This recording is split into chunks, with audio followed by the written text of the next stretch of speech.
Donald Trump ব্যক্তিগতভাবে Kim Jong উনকে বেশ পছন্দ করেন। তিনি মনে করেন যে কিম জং উন খুব স্মার্ট একটা লোক। তাইওয়ানের উপর যদি চীন কোনো আক্রমণ করে, তাহলে আমেরিকা এইসব পার্শ্ববর্তী দেশকে নিয়ে চীনের বিরুদ্ধে যুদ্ধ করবে। ট্রাম্পের সমস্যা হয়ে গেছে এটাই, সে অনেক কিছু করতে পারে, কিন্তু আলটিমেট গোল যেটা ইরানকে বসে আনা, সেটা তিনি অ্যাচিভ করতে পারছেন না।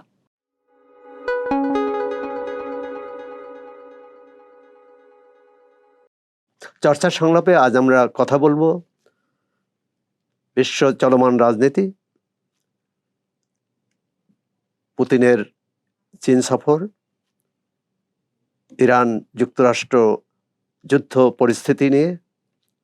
আজকে আমাদের অতিথি বিবিসি বাংলার সাবেক প্রধান, আন্তর্জাতিক বিশ্লেষক সাবির মুস্তফা। সাবির মুস্তফা, আপনাকে চর্চার সংলাপে স্বাগত। আপনাকে ধন্যবাদ। ডোনাল্ড ট্রাম্পের পর চীন সফরে আছেন রাশিয়ার প্রেসিডেন্ট ভ্লাদিমির পুতিন।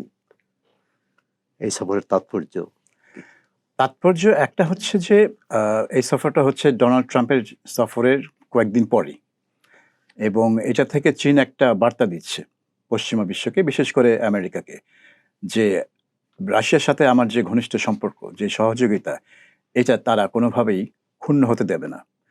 কারণ পশ্চিমা বিশ্বে অনেক বিশ্লেষক বলে থাকেন যে 1970-এর দশকে আমেরিকার প্রেসিডেন্ট রিচার্ড নিক্সন যেভাবে রাশিয়া মানে চীন সফর করে চীনের সাথে আমেরিকার সম্পর্ক স্থাপন করে যেভাবে চীন এবং রাশিয়ার মধ্যে একটা ফাটল ধরিয়েছিলেন, এই ইউক্রেন যুদ্ধের পরে আমেরিকার যে পথ নেয়, এর ফলে চীন এবং রাশিয়া আরও ঘনিষ্ঠ হয়েছে। এবং তাদের এই ঘনিষ্ঠ সম্পর্ক অনেকেই মনে করেন, এবং চীন রাশিয়ার কমেন্টেটররাও সেই একই কথা বলেন, যে এর আগে তারা এত ঘনিষ্ঠভাবে একে অপরের সাথে আসেনি। ইভেন যখন তারা দুটি কমিউনিস্ট রাষ্ট্র ছিল, রাশিয়া যখন কমিউনিস্ট রাষ্ট্র ছিল, তখনও চীনের সাথে এত ঘনিষ্ঠতা তাদের ছিল না 60-এর দশকের পরে। কিন্তু এখন তারা বিভিন্ন খাতে, বিভিন্ন ক্ষেত্রে তারা সহযোগিতা করছে, এবং ভূ রাজনীতির ক্ষেত্রে এবং ব্যবসা বাণিজ্য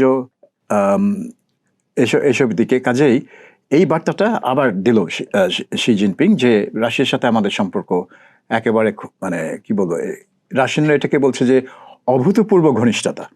রাশিয়ার কিছু কিছু কর্মকর্তা এবং বিশ্লেষক এটাকে অভূতপূর্ব ঘনিষ্ঠতা বলছে।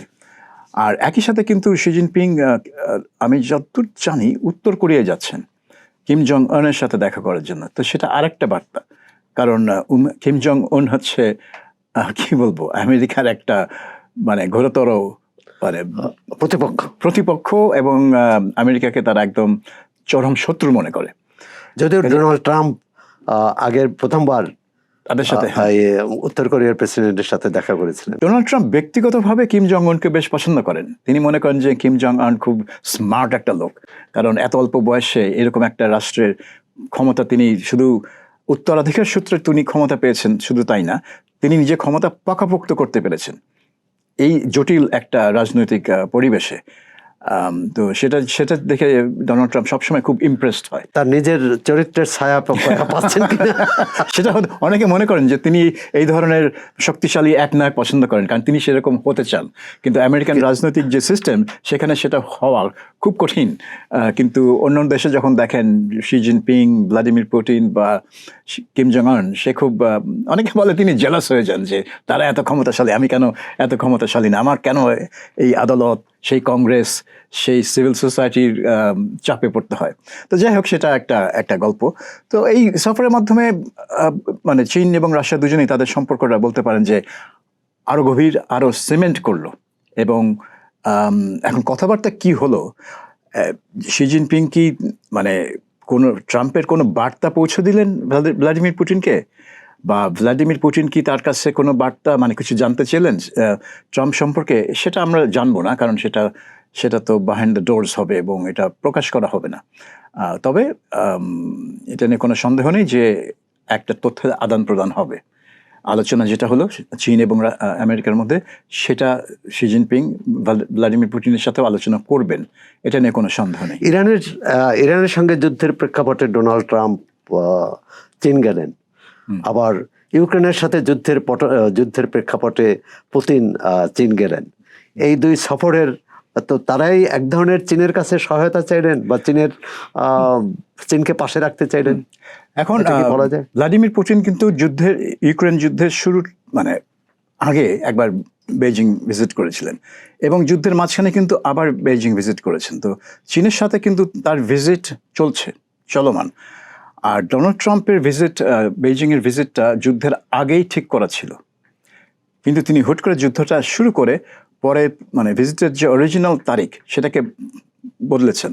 তো সেই জন্য আমার মনে হয় তিনি আশা করেছিলেন যে তিনি ইরান যুদ্ধটা শেষ করে ফেলবেন চীন যাওয়ার আগে, এবং ওখানে মানে ইরানকে তিনি কব্জা করে ফেলবেন এবং ওখানে সরকারের পরিবর্তন ঘটিয়ে তাদের মন মতো সরকার মানে বসিয়ে বিশেষ করে ইরানের তেল সম্পদ তিনি নিয়ন্ত্রণে নিয়ে নেবেন, যেভাবে ভেনেজুয়েলার তেল সম্পদ তিনি নিয়ন্ত্রণে নিয়ে ফেলেছেন।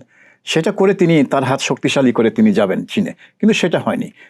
তিনি ডেট পরিবর্তন করলেন, তারপরেও সেটা হয়নি।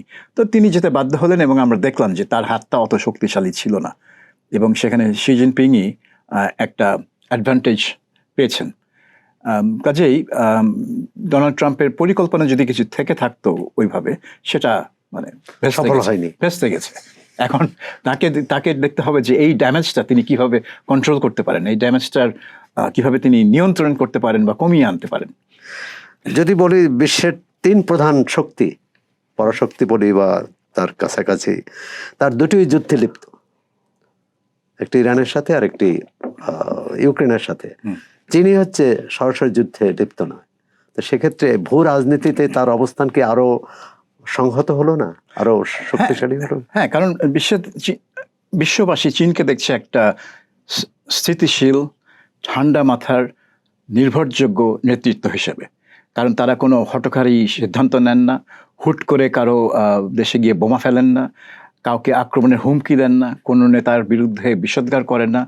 তারা খুব ঠান্ডা মাথায় এবং মানে মডারেট কথাবার্তা বলেন এবং সব ক্ষেত্রে তারা একটা সহযোগিতার হাত বাড়িয়ে দেন। যেমন পাকিস্তান, ইরান এবং সৌদির মধ্যে যেই বিরোধ, সেটা মেটানোর জন্য চীন একটা ভূমিকা রেখেছে এবং পাকিস্তানকে তো অনেক দিন ধরেই তারা সহায়তা করে এসছে। সো ইউক্রেনের ক্ষেত্রেও তারা একটা সহযোগী ভূমিকার অফার দিয়েছিল, কিন্তু ইউক্রেন মনে করে যে চীন রাশিয়ার তেল কিনে এবং রাশিয়াকে অনেক মানে ভালো প্রযুক্তি বিক্রি করে রাশিয়াকে সহায়তা করছে, তার যুদ্ধ মানে চালিয়ে যাওয়ার জন্য সহায়তা করছে। সেই জন্য ইউক্রেন আর চীনকে একটা মানে বিশ্বস্ত মধ্যস্থতাকারী হিসেবে দেখে না। কিন্তু অন্যান্য ক্ষেত্রে দেখা যাচ্ছে যে চীন সব জায়গাতে একটা ইতিবাচক ভূমিকা, আমি একেবারে উল্টো বলে ফেলেছি, ভূমিকা পালন করছে। শুধু তার যেই উপকূল, তার যে অঞ্চল, নিজস্ব যেই ব্যাকইয়ার্ড বলতে পারেন, সেখানে তার প্রতিবেশী দেশ যেমন ফিলিপিন্স, ইন্দোনেশিয়া, মানে এরা চীনের তৎপরতাকে একটু সন্দেহের চোখে দেখে। কারণ ওখানে অসংখ্য দ্বীপ আছে যেগুলো নিয়ে বিরোধ আছে, এটা কার মালিকানায়। এবং সেখানে চীনের যেই নৌবাহিনীর যেই মানে উত্থান হয়েছে, চীনের নৌবাহিনী এখন সবচেয়ে বড় পৃথিবীর মানে জাহাজের সংখ্যায়, কিন্তু তারা মূলত নিজেদের উপকূল অঞ্চলেই অপারেট করে। তারা সারা বিশ্বে আমেরিকার মতো মানে বিশ্বের প্রতিটা মহাসমুদ্রে তাদের বিচরণ নেই। তো প্রতিবেশীরা কিছুটা সংশয় আছে তাকে, চীনকে নিয়ে, যে চীনের কি আবার উত্থান হচ্ছে, চীনের কি কোনো মানে সাম্রাজ্যবাদী খায়েশ আছে কিনা, জানিয়ে তাদেরকে চিন্তা করতে হবে। বিশেষ করে দক্ষিণ চীন সাগরের পার্শ্ববর্তী বা উপকূলবর্তী দেশগুলোর, ভিয়েতনাম, মালয়েশিয়া, ফিলিপিন্স, ইন্দোনেশিয়া, এরা এবং যুক্তরাষ্ট্র আবার এইসব দেশকে পরিচিত করছে। একেবারে যুক্তরাষ্ট্র তো তাদেরকে নিয়ে একটা ক্ষমতার বলয় সৃষ্টি করছে, যার ফলে তারা চীনকে মোকাবেলা করতে পারে। এবং এখানে কেন্দ্রে হচ্ছে তাইওয়ান চীনের অংশ, সেটা সারা বিশ্ব স্বীকার করে, কিন্তু তাইওয়ানকে যাতে জোরপূর্বক মানে আবার চীন মানে নিয়ে নিতে না পারে, সেজন্য আমেরিকার একটা অবস্থান আছে। এবং তারা মনে করে যে এইসব যে পার্শ্ববর্তী দেশগুলো আছে, তাইওয়ানের উপর যদি চীন কোনো আক্রমণ করে, তাহলে আমেরিকা এইসব পার্শ্ববর্তী দেশকে নিয়ে চীনের বিরুদ্ধে যুদ্ধ করবে। এখন এই পার্শ্ববর্তী দেশগুলো আদৌ চীনের বিরুদ্ধে যুদ্ধে লিপ্ত হবে কিনা সেটা অন্য প্রশ্ন, কিন্তু আমেরিকা তাদেরকে একটা অভয় দিচ্ছে যে আমার সাথে আসো, আমরা একসাথে তাইওয়ানকে রক্ষা করব। ট্রাম্প একের পর এক যুদ্ধের হুমকি দিয়ে আবার পিছু হটছেন, মানে এটার রহস্যটা কি? ট্রাম্পের মানে এটা হচ্ছে ব্লাফ গেম।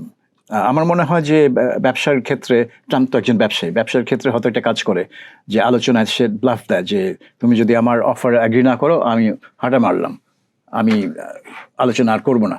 তখন তারা ভাবে যে ও ও মানে তাহলে আমরা মেনে নিই, কিন্তু আসলে এটা ছিল একটা ব্লাফ। তারা যদি না মানতো ট্রাম্প আবার আলোচনা টেবিলে আসতো। তো আন্তর্জাতিক সম্পর্কে মনে হচ্ছে যে ট্রাম্প একটা ব্লাফের গেমের মধ্যে আছে, যে আমি মাঝে মধ্যেই সে বলে আমি তার মানে তোমাদের সভ্যতা ধ্বংস করে দিব, তোমাদের যা কিছু আছে অবকাঠামো, জ্বালানি, যোগাযোগ সব আমি ধ্বংস করে দিব, তোমাদেরকে আমরা প্রস্তর যুগে পাঠিয়ে দেব। কিন্তু সেগুলো তিনি করেন না, কারণ তিনি জানেন এগুলো করা যায় না।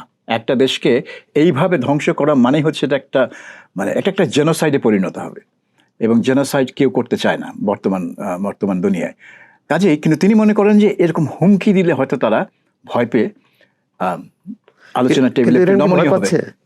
না মানে ইরান তো বারবার প্রমাণ করছে যে ট্রাম্পের হুমকি ধামকিতে তারা ভয় পায় না, এবং তারা বলেছে যে হ্যাঁ তুমি আমাদের অনেক ক্ষতি করতে পারো, তোমার সেই সামরিক শক্তি আছে, কিন্তু আমাদের মনোবল তুমি ভাঙতে পারবে না, এবং আমাদের নিজেদের উপর যে আস্থা আছে সেটা তুমি কখনো নষ্ট করতে পারবে না। এখন এই যুদ্ধের সমস্যা হচ্ছে ওইটাই, ইরান যুদ্ধ করছে মনোবল দিয়ে, তাদের নৈতিক সাহস দিয়ে। ট্রাম্পের অস্ত্র হচ্ছে সামরিক শক্তি। এখন সামরিক শক্তি আপনার অনেক ফিজিক্যাল ডিস্ট্রাকশন করতে পারে, পাহাড় পর্বত ঘুরিয়ে দিতে পারে, দালান কোঠা ঘুরিয়ে দিতে পারে, কিন্তু সেই মনোবল, সেই আস্থা, সেই নৈতিক সাহসটা যদি দুর্বল না করতে পারে তাহলে আপনি আসলে কিছু অ্যাচিভ করলেন না। অ্যান্ড ট্রাম্পের সমস্যা হয়ে গেছে এটাই, সে অনেক কিছু করতে পারে কিন্তু আলটিমেট গোল যেটা ইরানকে বসে আনা সেটা তিনি অ্যাচিভ করতে পারছেন না। তাহলে এই যুদ্ধ করে লাভটা কি হবে, আবার শুরু করে লাভটা কি হবে? সেজন্য হুমকি দিচ্ছেন, পিছিয়ে আসছেন, বলছে ও পাকিস্তানের অনুরোধে পিছিয়ে আসি, এবার বললেন যে ও গালফ দেশগুলোর অনুরোধে পিছিয়ে আসছি। সবসময় কারো না কারো অনুরোধে তিনি কিন্তু আবার উপসাগরীয় দেশ থেকে যেসব খবর আসছে যে তারা এর ধরনের অনুরোধ করেনি। না তারা এখন ট্রাম্প এটা বলে যে অমুকের অনুরোধ তমুকের অনুরোধ, সবসময় অন্য কারো অনুরোধে তিনি পিছিয়ে আসছেন। নিউ ইয়র্ক টাইমসের খবর যে ইরানের সাবেক প্রেসিডেন্ট আহমদ যে নেজাদকে গদিতে বসানোর একটা চেষ্টা ছিল ট্রাম্প এবং নেতানিয়াহুর। এই স্টোরিটা আমার একটা অক্ষর আমি বিশ্বাস করি না। আচ্ছা, আমি মনে করি এটা হচ্ছে একটা ডিসইনফরমেশন। কিভাবে? এটা হচ্ছে আহমেদিনেজাদকে হত্যার প্রচেষ্টা চালিয়েছিল ইসরায়েল প্রথম দিন, কিন্তু পারেনি। আহমেদিনেজাদ আহত হয়েছিলেন। তো হয়তো তিনি এখন এই যদিও বর্তমান যে মানে কমান্ড সরকার, তাদের সাথে আহমেদিনেজাদের সম্পর্কটা খুব একটা ভালো না, তাকে বিভিন্ন অভিযোগে গৃহবন্দী রাখা হয়েছিল। তো এখন এমন হতে পারে যে আহমেদিনেজাদ হয়তো একটা ভূমিকা পালন করতে পারে ইরানে, এবং সেই পথটাকে আটকানোর জন্যই এই স্টোরিটা ছাড়া হয়েছে, যাতে ইরানে ভেতরে আহমেদিনেজাদকে নিয়ে একটা সন্দেহ তৈরি হয় যে আরে এই তো ইসরায়েলি এজেন্ট। কারণ ওই স্টোরিতে বলা হয়েছে যে তার সাথে আলাপ হয়েছিল, এই তাকে গদিতে বসানো নিয়ে আহমেদিনেজাদের সাথে আলাপ হয়েছিল। কিন্তু নিউ ইয়র্ক টাইমসের সাংবাদিক এ ধরনের অপতথ্যে এটা ছড়াবেন। এটা হয় কি যে এইগুলো হচ্ছে মানে বিভিন্ন সোর্স থেকে আসে তথ্য, গোয়েন্দা সংস্থা বা সরকারের ভেতরে, এবং তারা অফ দ্য রেকর্ড ব্রিফিং দেয়, এবং এগুলো অনেক সময় হয় প্ল্যান্টেড স্টোরি, যে স্টোরি হয়তো কিছুটা আংশিক সত্য কিন্তু পুরোপুরি সত্য না, হয়তো কিছুটা রং দেওয়া হয়েছে এখানে, এবং এটা একটা উদ্দেশ্য থাকে। এই স্টোরির মাধ্যমে একটা লক্ষ্য অর্জনের উদ্দেশ্য থাকে, এটা শুধু স্টোরি করার জন্য স্টোরি না। এখন আমি হয়তো ভুল বলতে পারি, হয়তো স্টোরিটা 100% সত্য, কিন্তু আমি এটা বিশ্বাস করতে পারছি না যে আহমেদিনেজাদকে ক্ষমতায় বসানোর পরিকল্পনা ছিল তাকেই হত্যা করার চেষ্টা করা হবে প্রথম দিন। তার মানে কি দাঁড়ায় এখন? এবং যুদ্ধ শুরু হওয়ার এতদিন পরে আপনি বলছেন ও তাকে আমরা ক্ষমতায় বসাতে চেয়েছিলাম।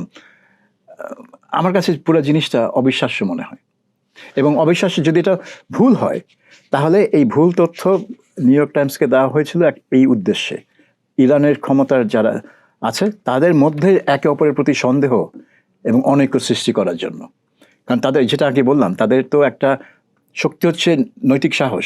এখন আপনি যদি একে অপরকে অবিশ্বাস করতে থাকেন তাহলে আপনাদের মধ্যে যদি একটা আস্থার সংকট লেগে যায়, আপনি ভিতর থেকেই তো দুর্বল হয়ে পড়বেন।